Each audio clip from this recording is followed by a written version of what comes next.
Welcome back to the morning show here on Arise News. I'm Tundra Abiola. Good morning. Welcome back. I'm Veronica Odeka. Josephine Agu arrived in Australia from Nigeria in 2014 to undertake a master's program after graduating with a distinction in a public health degree program. She volunteered with the Western Australian AIDS Council while working as a research assistant at Curtin University. On graduation, Josephine published an article which was effectively a study involving focus groups, interviews with ethnic minorities from sub-Saharan African, East and Southeast Asia. She went on to obtain a major in public health, epidemiology, and biostatistics, after which she moved on to the University of Technology, Sydney on an international research scholarship, where she is currently undertaking her PhD. Ms. Agu is on the board of the United Nations Young Professionals and has an undying passion for all things beauty-related. She would love to delve into cosmetology and hopes to link her research career with her passion for the world of beauty. Good morning and welcome to the show. It is really good to have you on here. Thank you. Thanks for having me. Yeah, so I can see, just based on the information we have about you, that you're really interested in research and the beauty as a whole. Can you tell us, how did you get into this? I got into research after doing my master's in public health. So it wasn't a master's by research, but coursework. Yes. But they had a research component, and I had to actually go into the field and run focus group studies and with participants and write an article. And then I just loved research. So then I was like, okay, I want to go in and do more research, which meant me doing a PhD. And so that's what I'm doing currently. But then it's like, I love beauty, hair, and other stuff, and then there's research. So the question is, how do you link both of them together? Yes. Yeah. So your study was in Australia. Yes. Why Australia? And how are you going to be able to take what it is that you've learned to apply in Africa as a whole? Well, Australia, because my sister was there. That was the main motivating factor. And then when I got there, I found out that I really liked their education system. And it's not just the education, but it's a lot of hands-on things. So you're actually practicalizing what you're learning on the field. So when you get, let's say, like research experience, for instance, in Australia, you can come and apply it here. I feel like we need a lot of research back home. Actually conducting studies, having proper statistics to let us know how we're progressing and what we're doing right, like evaluation programs and things like that. So how will you be able to apply what you've actually learned from there in Nigeria as a whole? Because when it comes down to, you know, our ethnicity, there's a whole lot of difference. And even when components are concerned when it comes to beauty and health, such as weather, there are a lot of factors that are completely different from living in Australia and even in East Asia. There are similarities, but there are also differences as well. There are definitely differences. I don't think beauty is a topic that is highly researched here at all. I think globally on a whole, I feel like I'm doing something, I'm interested in doing something that not a lot of people have done. So my aspect, the way I wanted to do it was to link it to public health. So things like the psychological impacts of alopecia, hair loss, and why people wear wigs, for instance. The psychological impacts of balding and trichotillomania, things like that, and just joining it together. And then people have issues like that here in Nigeria. Yes, they do. Yes. So do you feel that what you've been able to learn, you can apply that program to actually having outreaches or teaching or applying it into education for schools? Like, how would you begin to apply the knowledge that you have to make sure that people are... I would say education for schools, education for schools, and actually running underground interviews with people. So exploring, I feel like things like the mental health aspects of it as well, talking to people about the reasons why they do what they're doing, and you know, just linking that as well, having proper stats that show, okay, this is what's happening in Nigeria. And then, you know, when you run one-on-one interviews, then you collate that data and then put it together and come up with a report, and then you can speak about it at conferences. There's a lot of beauty shows here, but nothing research-based, evidence-based. I'm sure a large part of your work will revolve around the industry, the billion-dollar industry of skin lightening, bleaching, and making the facts and statistics available. What is your view on the prevalence of bleaching products? Do you think it's out of ignorance that women continue to apply these products that are potentially harmful to their health? I haven't started looking at that, but that's an area I'm very interested in, because I feel like Nigeria is known for skin bleaching. The statistics would show. But then what we do not know is what we're actually doing to our skin by bleaching. So it would be important to actually evaluate that and let people know the details of, you know, what the chemicals are doing long term and in the short term, because everybody's out for the short term benefits, the outcome, what they look like in a couple of days, you know, the fast results, but nobody knows how much of an impact it's having on them. Yeah. So that's an area I would really, really love to look into, definitely. Women, I don't think women, they're simply not aware. It's similar to how people in the 1950s, pregnant women used to smoke and not knowing the ruinous effects on the fetus. So this is what happens when people are bleaching. And also, there's this natural hair movement, organic products for the skin as well. Everybody's using like coconut oil for every single thing. Do the facts bear this out? Are we also, even non-lightening products, are we really applying carcinogens to our skin daily without knowing it, even if they don't lighten the skin? We don't know what's in the products we use. Some of the things that we actually utilize, we just get recommendations from people, not from a dermatologist, for instance. You just get a product and you put it on your skin, and if it works for somebody else, then it'll work for you. So those are the things that people are not aware of. Everybody has a different skin type, for instance. You should be able to know what it is that you're putting on your body. Yes, the natural movement I feel like it's a walk in the right direction. At least, you know, we're cutting off chemicals to an extent and moving towards more natural products. But then how natural are they? Exactly, because I know for a fact that everything, when they say that it is organic, just because it says it's organic and just because it's grown at home or grown, you know, in the village or in the farm does not necessarily mean that it's actually good for you. I do want to focus on the fact that what you do actually have data or information about, which is you're saying things like alopecia and hair loss and those numbers. What are the statistics, and what have you found out so far with women or African women in general when they're applying wigs? Sometimes it's a situation where the wigs might be too tight, cutting off blood circulation. It might be that we don't know that we need to get head massages often. So what are your statistics saying, and how can we apply this to how we live? So in Africa, for instance, I feel like the wig industry has become, it's massive. It's massive. I think it is for the beauty industry. Apart from lightening your skin, that's the next thing. It's probably that is the next thing. It's convenient, and people feel like my hair is in cornrows underneath, and it's safe, it's healthy. So nobody actually goes back to nurture the hair. I guess at the end of the day, what we want is for people to be comfortable with your own hair, your own skin, whatever the case may be. And, you know, putting on the wigs, it's all nice and good, but then how are you taking care of your hair underneath? These are things, you have something called traction alopecia, sometimes from pressure from the cornrows itself. You know, we want it as tight as possible so we don't have to go back and get it done. But it doesn't work that way. Gone are the days where we carry hair and braids for 5-6 weeks. No, you are breaking your hairline, you're breaking your edges. It's not good for you. And I think there needs to be more education. People need to really tell people, like, give them a little bit of a numbers, for instance. Okay, you should be wearing your units for this long. You should wash your hair in between for, you know, this number of days at a time. You shouldn't just leave it there and let things grow in there without actually knowing, you know, taking care of your hair underneath. Traction alopecia isn't really an issue over there, as you might, you know, because we don't, the wig thing is not really popular there.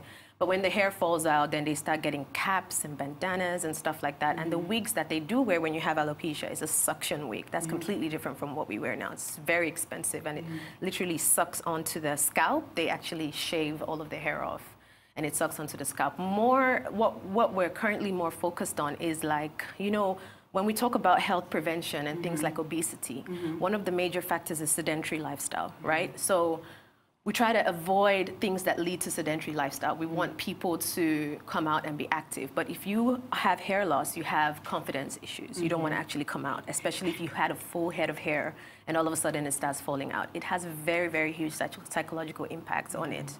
And I feel like there needs to be more attention in that area as well. And it might apply here. I haven't done my research here, but I'm looking forward to doing it here as well. So how do you plan to disseminate the findings of your research? Are you going to have like a consultancy or a website or both? I intend to publish the articles. And then I've partnered with the Australian Alopecia Foundation. And so basically what we're trying to do is create awareness of the impacts of hair loss. I feel like even with chemotherapy, you know, hair loss from cancer, for instance, when you talk to people about cancer, and these are people that maybe they just found out that they had cancer, and one of the major concerns is, am I going to lose my hair? You know, that's how important hair is, and if you've never lost your hair, you will probably not know the impact of it. So I'm definitely publishing articles, and I think the next stage would be to go to conferences and speak on it and raise awareness of it. And because alopecia is not something that happens as you age. You have 5-year-olds, 6-year-olds in school that love their hair, their pigtails and everything, and they're not able to really have that experience and they want to hide and then they feel like intimidated. So yeah, definitely through publications and conferences and things like that. In your research, is there information to support how you can move forward after you have experienced this? Because if you already have it, or if you know someone that does have it, are there medical implications or things that can be done to kind of restore and repair? They do have hair regeneration surgeries, but it's not 100%. I think what we aim to do is really put people together in support groups. So if you're in a support group, then you have other people that have gone through what you're going through, telling you how they navigated it. There isn't a set pathway or set guideline on how to manage it afterwards. So like I said, it's an area for more research, that requires more research and evidence. And yeah, that's how we know how to do it better. Are there any breakthroughs at all in the treatment or cure of alopecia? We keep getting more things every day. People are coming up with things, but it's still in the trial phase. Nothing official that's gone out and said, you know, this is the cure, this is the solution. Yeah, nothing as yet, yeah. So what other areas are you interested in? Is your focus on hair in general, or black women's hair, or hair, skin? So apart from hair and beauty and all that, I think I will move into black hair, particularly because we, like I said, lacking research in that area. But I'm also very interested in sexual health, which is kind of unrelated, but it's still in the health aspect of it. So that's why I worked with the AIDS Council when I got there, and I was actually working with FHI here before moving over there. So that's an area that I'm interested in: STIs, HIV, the antiretroviral drugs, and how we tend to use stuff like complementary medicine. So when you say complementary and alternative medicine, basically anything that your doctor wouldn't recommend to you. It's basically anything your mom knows works. So when you fall sick, the first thing your mom does, what does she give you? You know, we don't, as Africans or traditional people, we don't always go to the hospital as the first point of contact. Yes, you want to try something first at home. You want to put a few things. You don't ask questions. You just take it, and it works sometimes. Sometimes it doesn't. And so you have complementary medicine. When people get diagnosed with HIV, for instance, they get recommendations, drug recommendations, and things like that, that people say, drink this and this works. That's really, really having an impact on the health industry. So people are putting aside their antiretroviral drugs and focusing on that. Same thing with hair. Some of the things we use are not recommended by dermatologists or any hair specialist of that nature. It's, shea butter works, coconut oil, jojoba, whatever it is, try this, it works. And it's all complementary to an extent, you know. So yeah, those are my other areas of interest as well. So you're not frowning on it, but what are you saying? That they should use it in conjunction with prescribed medication? Integration is a very important aspect. I feel like the medical professionals that are actually certified in this area need to consider and understand that people are going to use complementary medicine whether we like it or not. So it's better we actually look into what people are using and ask about it, so then we can know if there's any drug-to-drug interaction. Because you can go to a doctor and they recommend a drug to you, and you go home and you have your complementary medicine that you're taking, or traditional herbal medicine, whatever it is, and they're having drug-to-drug interaction. But because you know your doctor is going to frown on it, you don't tell them. So I think it's just acknowledging and being culturally sensitive to what people are going through and using. In Nigeria as a whole, I think one of the issues that we face is that religion has a big part to play, culture has a big part to play on the fact that people are very reluctant to use medicine that has been prescribed by their doctor. How do we begin to change the mind frame of people to begin to integrate that? Because I've seen instances where, like you said, someone will go to a doctor, they'll get medication that they've been prescribed, they'll go home in conjunction with that and take it. Sometimes you can overdose on things like that. So how do we begin to actually apply the information so that their frame of mind begins to change, so that they can actually take the proper steps to being treated right? I'll use my example when I was in, my first degree is as a biomedical scientist, so I do take blood samples and run tests. So I did work in an HIV counseling unit where my job was to collect samples and diagnose people with HIV and then run through the counseling process. So one of the issues I encountered, which is what you just mentioned, after diagnosing, and it was a PMTCT, which is prevention of mother-to-child transmission, so pregnant women. Pregnant women, yes. And I was so passionate about this because they're pregnant. So my aim is to make sure your baby comes out negative, Yes. right? So I was very like, you know, we have to make sure that this happens. We don't want this child coming in positive because they had nothing to do with anything that, you know, is the situation.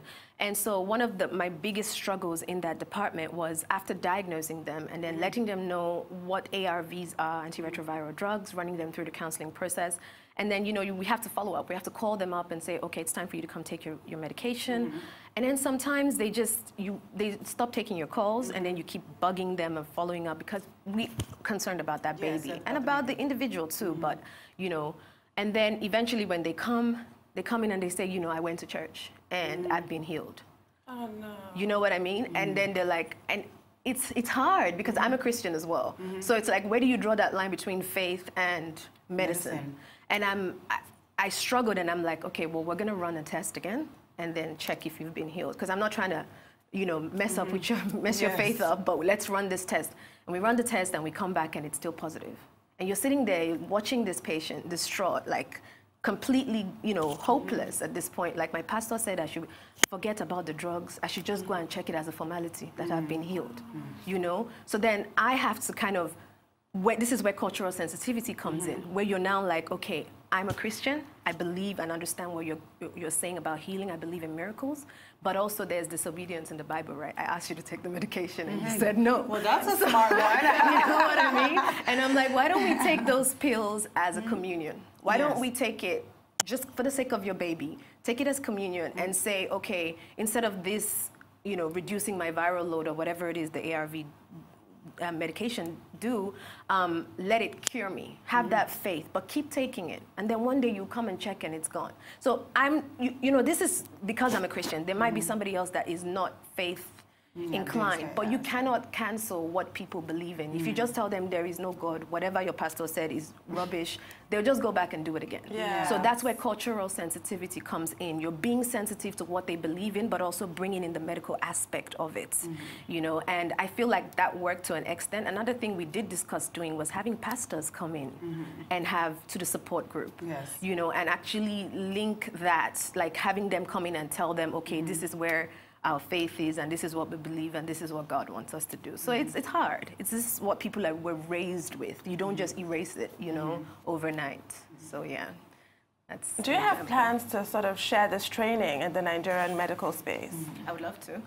I would definitely to like do workshops and what have you. Absolutely. It's important. Absolutely. Because these issues must arise constantly, the clash between medicine, faith and medicine, because it does seem like an act of faith to throw all your drugs out and just really believe. It does. How can you be taking drugs and have faith? Like, that's not what they teach us faith is, you know what I mean? So integration is important, understanding people is important.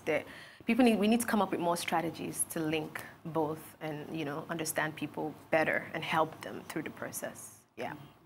So if you were to describe your 10-year plan, where do you see your research and yourself in the next 10 years?